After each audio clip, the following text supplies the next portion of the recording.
hidup bahagia kuncinya adalah iman dan amal soleh. Meninggal kita husnul khotimah ketika kita beriman dan beramal soleh. Teman kita dikubur adalah amal soleh. Kita masuk surga karena hati-hati nih, amal soleh tidak cukup untuk masuk ke surga. Jadi di akhirat itu kita tidak masuk neraka karena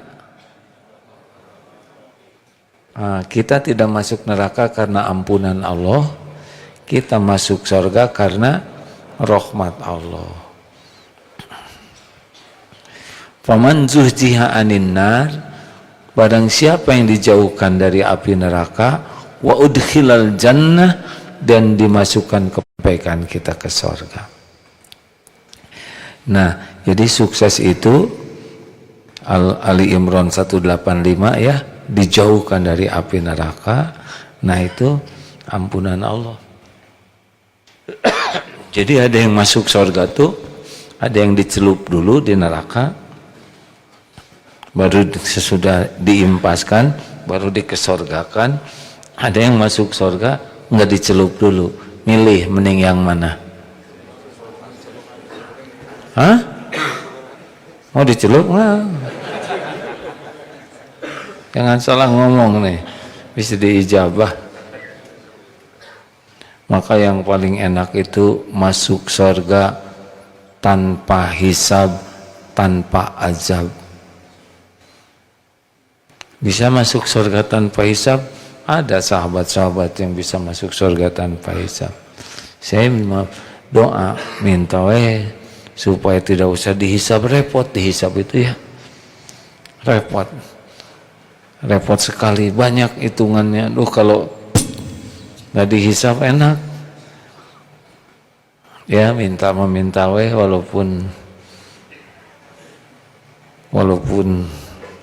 banyak dosa. Baik. Jadi yang bahaya bagi kita itu apa? Aduh, nggak ada yang jawab ini. Jadi yang membahayakan kita siapa? Dosa pemerintah atau dosa diri sendiri? Dosa benyamuk, setan nyahu atau diri sendiri? Dosa tetangga atau dosa diri sendiri?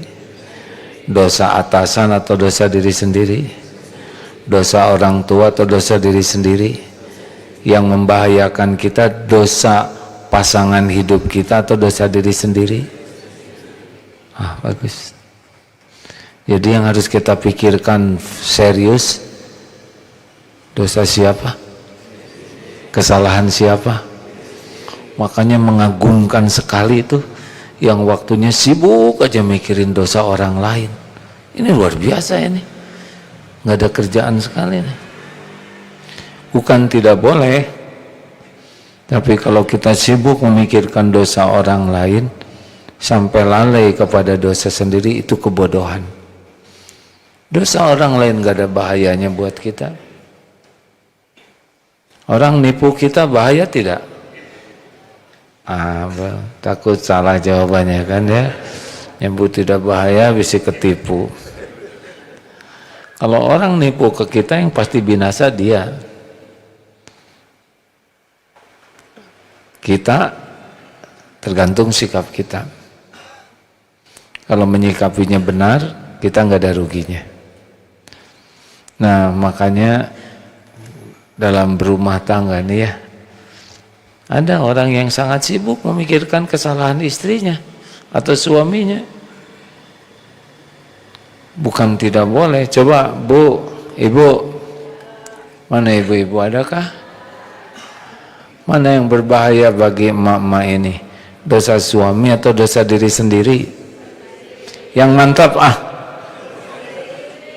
benar. Gak usah gitu jawabnya, itu emosi. Dosa diri sendiri. Allah tahu isi hatinya. Dosa diri sendiri, Bu. Kalau ibu menderita, pasti karena dosa diri sendiri. Bapak-bapak, para suami, mana yang membuat yang bahaya bagi kita? dosa kesalahan istri atau dosa diri sendiri? Enak aja, enggak begitu. Dua-duanya. Dosa diri sendiri dan ada sebagian dosa istri yang kita pikul. Kenapa? Karena kita kepala keluarga. Kalau tidak serius memberi contoh, tidak mendidik, tidak melatih istrinya, pikul itu dosa. Pemimpin. Oh kalau gitu, saya mendingan jadi istri, sok aja. Memang begitu. Baik. Jadi bagaimana caranya supaya kita bisa melihat dosa diri sendiri? Satu, kita harus punya waktu untuk muhasabah diri. Ibu-ibu sering bercermin kan? Nggak jawab juga, nggak apa-apa. Ini Ramadan hadirin.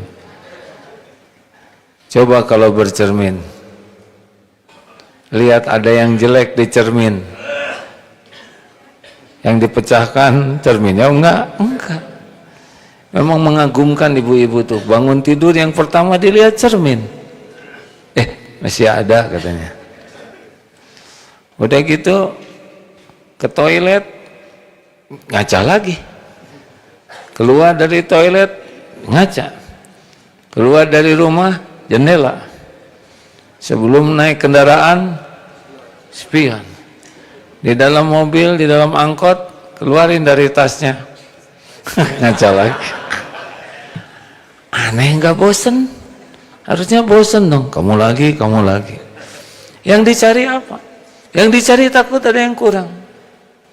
Takut lipstiknya ke hidung. Takut bulu matanya jadi bulu hidung palsu. Nah, dan kalau menemukan kesalahan, nggak ada rewel-rewelnya, nggak ada bela diri, yang ada adalah sibuk memperbaiki diri. Betul tidak? Ada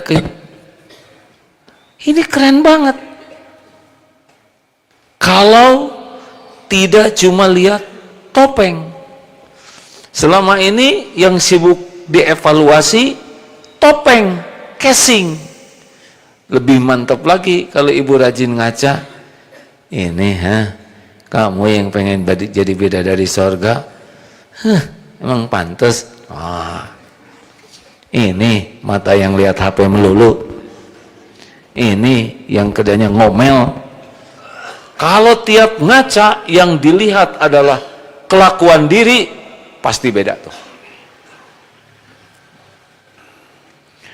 Tidak semua orang punya kemampuan ini. Jadi bagusnya itikaf itu memang rada berat. Itikaf rame-rame begini ya. Di sini yang ini kaki orang, di sini leher orang. Tapi seninya di Daruto dia begini ya. Kenapa kok saya mimpi ke pabrik terasi misalkan? Ternyata di depan kaos kaki orang.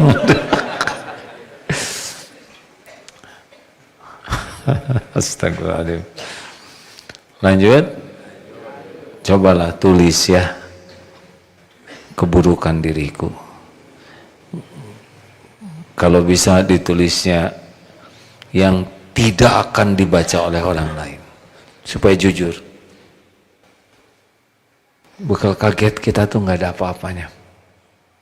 Selama ini orang menghargai kita tuh menghargai casing, bungkus. Tapi kita suka ketipu seakan diri kita itu bungkus. Astagfirullah. Urut aja dari kepala ya. Ini pikiran saya ini ngaco, duniawi melulu. Jarang ingat. Turun ke kening. Ini sujud tuh nggak pernah benar, nggak pernah ingat Allah. Sujud. Turun ke mata. Astagfirullah. Ini mata namanya mata scrolling. Terus saja, nggak ada berhentinya. Ya, astagfirullah. Berapa banyak zina mata ini. yang tidak halal sering dilihat.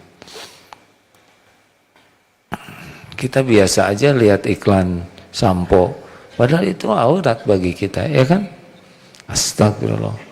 Belum lagi sinis, ke telinga, hobi dengar yang sia-sia omongan orang.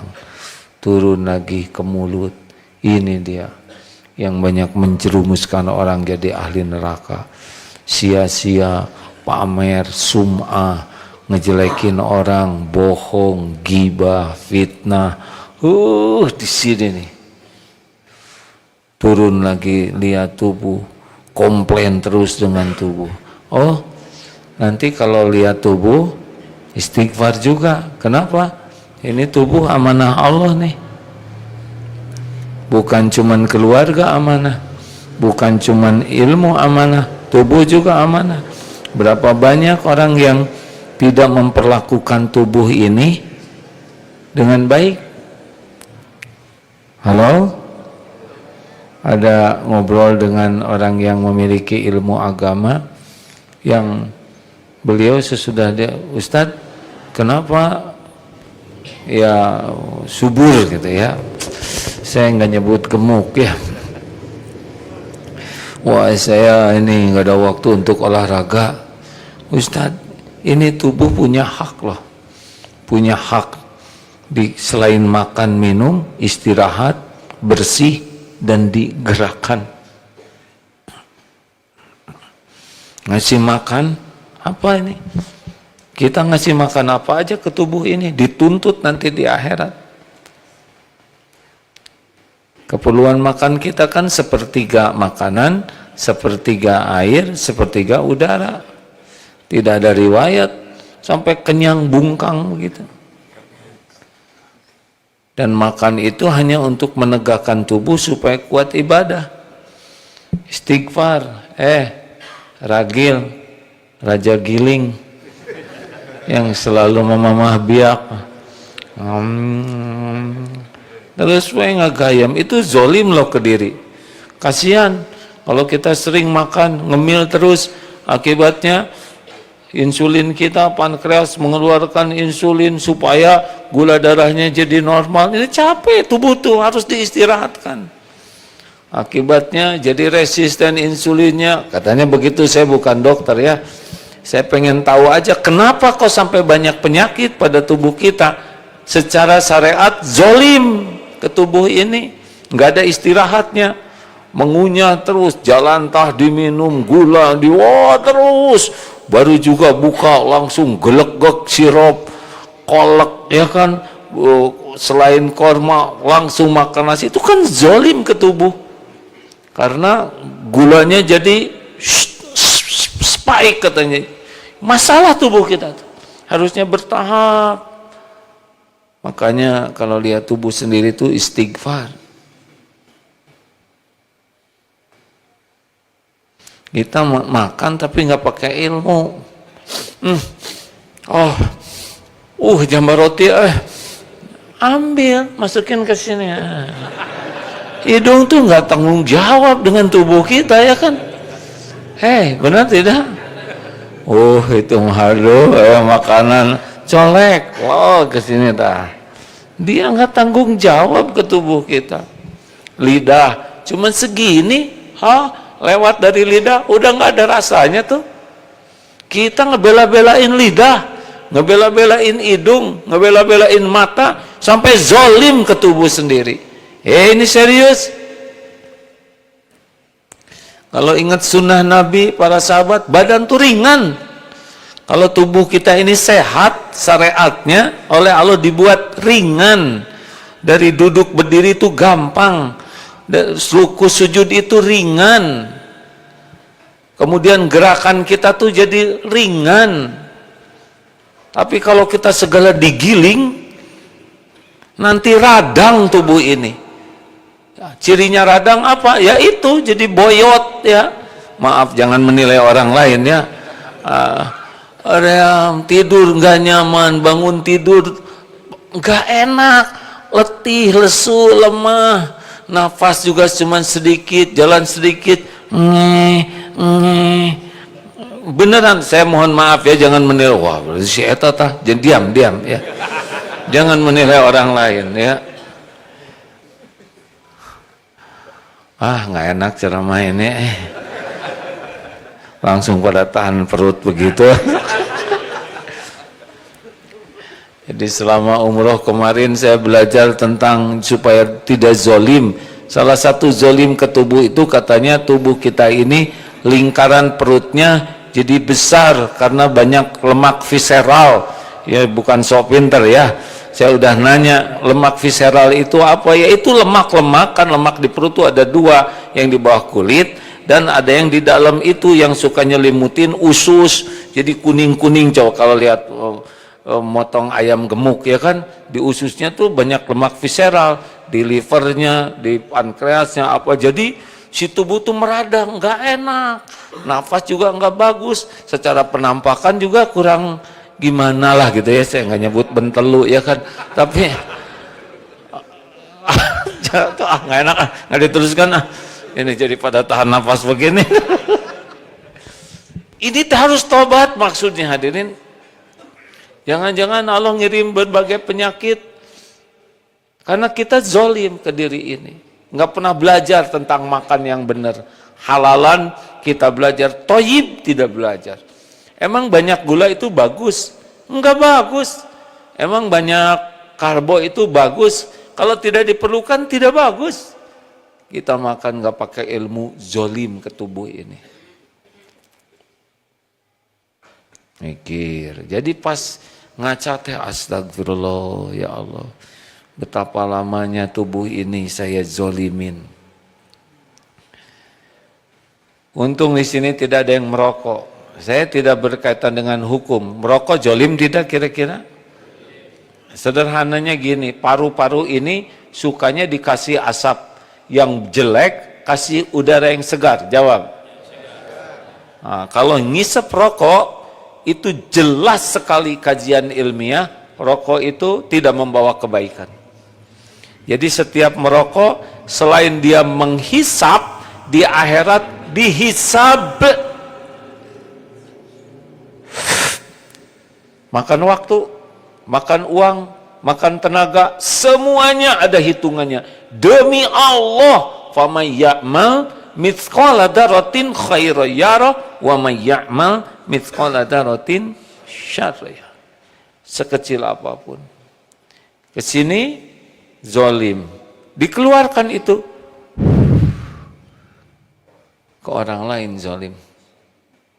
Tidak semua orang ridho kalau kita menghapuskan asap rokok dan orang lain tidak nerima, tidak ridho. Tapi dia tidak berani melarang kita dan dia doa, doanya diijabah tuh.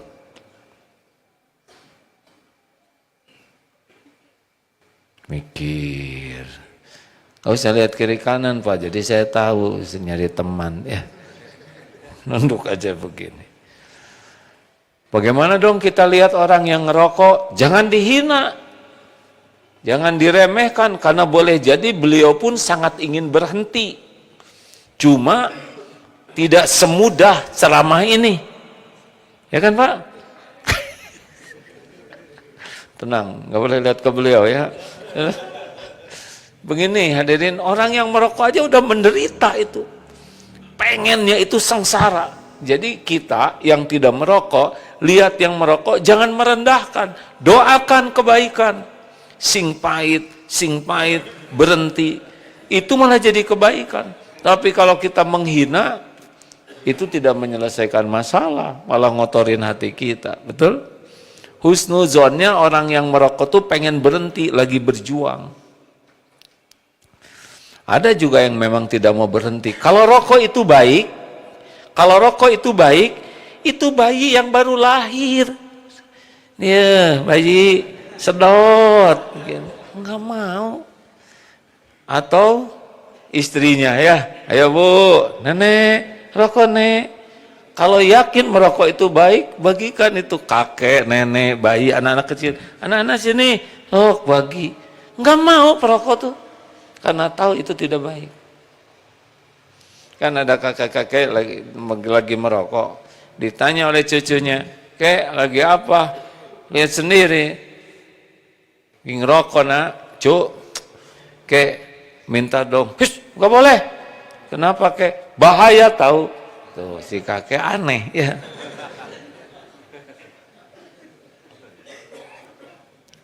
Istighfar. Yang banyak minum gula ya. Istighfar. Zalim tuh.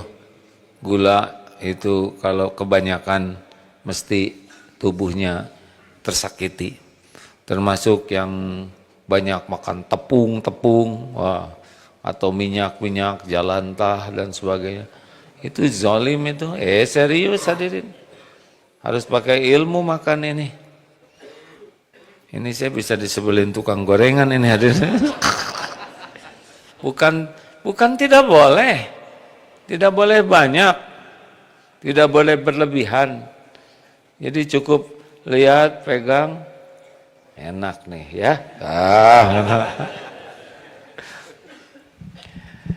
Saya sudah senior, jadi sudah harus lebih hati-hati. Tapi yang junior juga, kalau jarambah dari sekarang, umur 30, 40, nanti sudah bermasalah tubuhnya. Istighfar. Jadi yang pertama adalah kita harus benar-benar evaluasi diri. 2, cara yang kedua kita bisa mengevaluasi diri adalah tadi muhasabah diri ya. Yang kedua adalah cermin diri. Apa itu artinya? Gunakan orang-orang terdekat dengan kita yang paling tahu banyak tentang kita untuk bisa memberitahu kekurangan kejelekan kita. Kalau para suami, istri yang digunakan. Orang tua, anak, orang tua minta ngasih tahu. Atau kalau istri, minta suami memberitahu. Ini penting. Banyaknya orang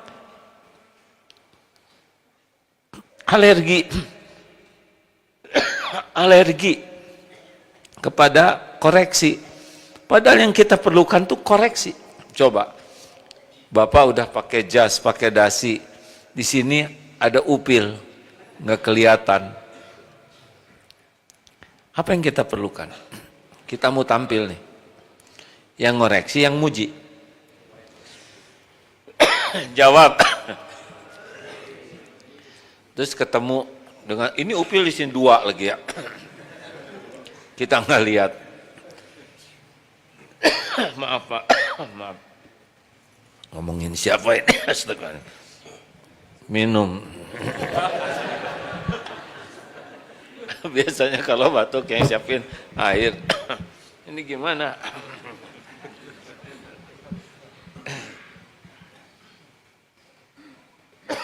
Saya agak jet lag nih, hadirin, jam segini di Mekah. Jam 1:30 ya. Tapi pas lagi tahajud juga. Jadi kalau kita udah gaya ada upil, yang kita butuhkan pujian atau koreksi yang jujur. Terus mau ngapain kita ketemu? Oh bos keren banget, jasnya bagus, wajahnya bercahaya. Nggak ada gunanya kalau upil dibiarin, betul tidak? Nggak ada gunanya pujian dari istri atau dari suami kalau membiarkan kejelekan kita. Yang kita perlukan tuh kita tahu yang jelek pada diri kita supaya kita bisa memperbaiki. Memang cara mengoreksinya ideal mah baik-baik ya.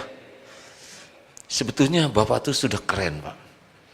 Rapi, bersih, necis. Tinggal dikit aja.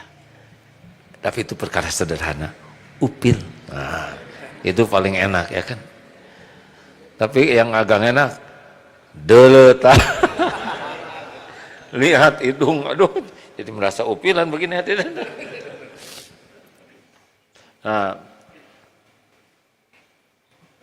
manfaatkan, biasakan di rumah itu minta masukan. Dan kalau sudah diberikan koreksi, tidak usah bela diri. Karena yang membuat orang berhenti mengoreksi kita adalah kita sibuk bela diri. Terima kasih aja. Misalkan dikasih tahu, Pak itu upil. Saudara begini ya, sebetulnya apa-apaan tinggal colek, amberes, betul tidak? Hah? Dan berterima kasih, betul tidak? Apa perlunya? Gini, saudara itu sebetulnya tidak jelas penglihatannya. Udahlah, beresin masalah, berterima kasih. Bu, beritahu kekurangan dan kesalahan Papa yang benar. Papa sekarang sudah sadar, ingin memperbaiki diri. Sudah dengar ceramahnya. Pak, satu, ya Papa tuh orang yang mudah marah, emosional. Tunggu dulu, Bu. Papa tuh tipe Umar bin Khattab, ya nggak? Makin ngelantur udah error, ya sudah tuh Pak, mangawe koma Bapak lah. Evaluasi diri, berterima kasih, balas dengan kebaikan. 3. Yang ketiga, berguru kepada yang lebih ahli. Jadi seperti kita sakit datang ke dokter. Dokter lebih ahli dalam penyakit. Sebetulnya dengan kita datang aja dokter kayaknya udah tahu penyakit. Ya. Oh, sakit apa ya? Ya udah. Radang tenggorokan ya. Jadi dengan kita datang ke yang ahli, orang yang ahli itu bisa memberitahu kita. Nah, senangnya kita ketemu dengan orang-orang soleh, sebetulnya orang yang soleh itu bisa membuat kita menyadari kekurangan kita. Mungkin dengan keteladanannya, bisa jadi dengan ilmunya atau nasihatnya. Kalau kita kumpul dengan orang-orang yang, maaf ya, akhlaknya lebih rendah, kita jadi soleh. Orang yang sholatnya cuman duhur, asar, maghrib, kumpul dengan yang tidak sholat. Syekh atau disebutnya juga. Ya, padahal dia juga minus. Benar. Jadi pentingnya kita ketemu dengan orang-orang yang lebih bagus akhlaknya, lebih bagus ilmunya, lebih bagus keyakinannya. Kita jadi membuat sadar diri nih posisi kita. Lihat keteladanannya, lihat ucapannya, ilmunya, nasihatnya, terupgrade diri kita. Serius hadirin. Kita ngimamin. Ternyata yang diimamin tidak ada yang ngerti. Walaupun kita ngacapruk ya, bebas sesuka ngaconya itu, nggak ada yang komplain dan nggak ada yang ngerti. Di belakang hafiz, mutkin, kita dikit aja salah, langsung ada koreksi. Itu nikmat dari Allah. Untungnya kita bergaul dengan orang yang standar akhlaknya, imannya, ilmunya lebih tinggi dari kita akan terupgrade. Bukan tidak boleh banyak teman yang belum bagus, tetapi kita harus punya teman dekat yang bisa membuat kita tahu positioning kita dan tahu apa yang harus kita perbaiki. 4. Kita harus manfaatkan orang-orang yang tidak suka ke kita. Bekal ada nih, seksisable ini. Akan ada orang yang nggak suka ke kita. Dan ini bagian rezeki dari Allah. Karena orang yang tidak suka ke kita, itu adalah orang yang dengan penuh perhatian, penuh kesungguhan, penuh pengorbanan, penuh kesetiaan, terus menerus mencari-cari kesalahan kita. Dan gratis.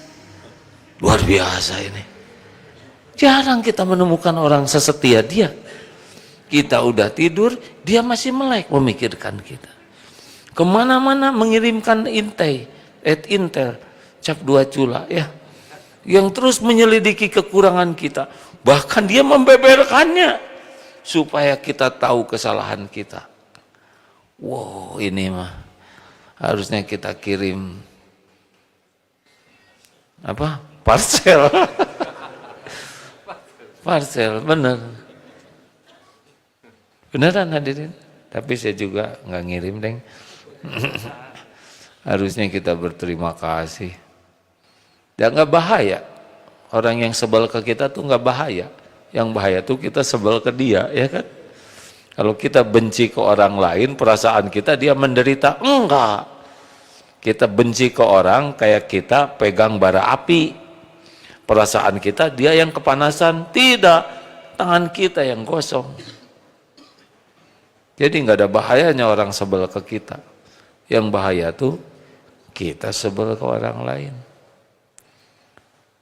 Ada juga yang berhak disebelin, ya.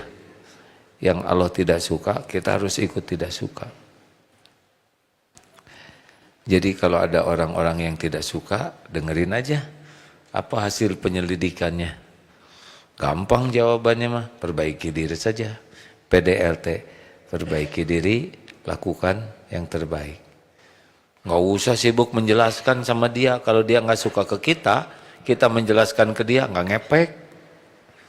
Karena emang udah nggak suka, ya. Dan perbaiki diri aja. 5. Yang kelima, satu apa?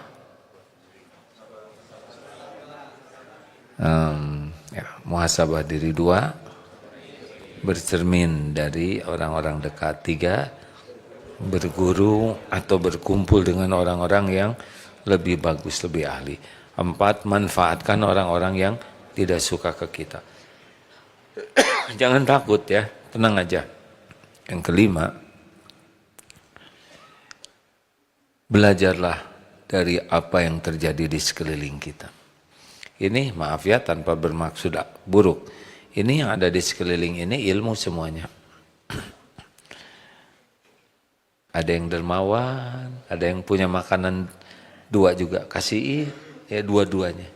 Ada yang kalau bukan punya kita, apa bedanya kita dengan yang suka kita sebut-sebut, wah itu korupsi, kita juga kecil-kecilan ada korupsi. Lihat ini, terbuka berzina. Emang dibuka zina, kita emang gak zina juga, mata zina, pikiran, mulut. Apa yang kita lihat, kita dengar, itu jadi pelajaran. Jangan sibuk menilai orang lain, tapi sibuk belajar dari kejadian yang ada. Demikianlah rekan-rekan sekalian. Sekarang kita sedang dipertontonkan di dunia ini kezoliman oleh 2 negara yang zolim kepada salah satu negara yang saya dengar banyak menyebut nama Allah, yang bersyahadat, yang baca Quran, yang bersujud, yang mencintai Rasul. Jangan menyamakan ya. Kalau menyamakan ngisriwil dengan yang ini, saya khawatir nanti dituntut di sisi Allah ya. Memang secara penamaan ada Sunni, ada Syiah, tapi saya tidak paham banyak tentang hal ini karena saya tidak mendengar langsung dari yang bersangkutan ya. Tetapi yang saya dengar adalah menyebut nama Allah, bersyahadat, baca Quran, sujud. Jangan disamakan dengan yang pembantai, pembunuh, yang genosid. Nah, tidak boleh. Kita lihat semua ini. Betapa orang yang sombong, pemimpin sombong. Betapa orang-orang yang merasa jumawa oleh Allah mudah saja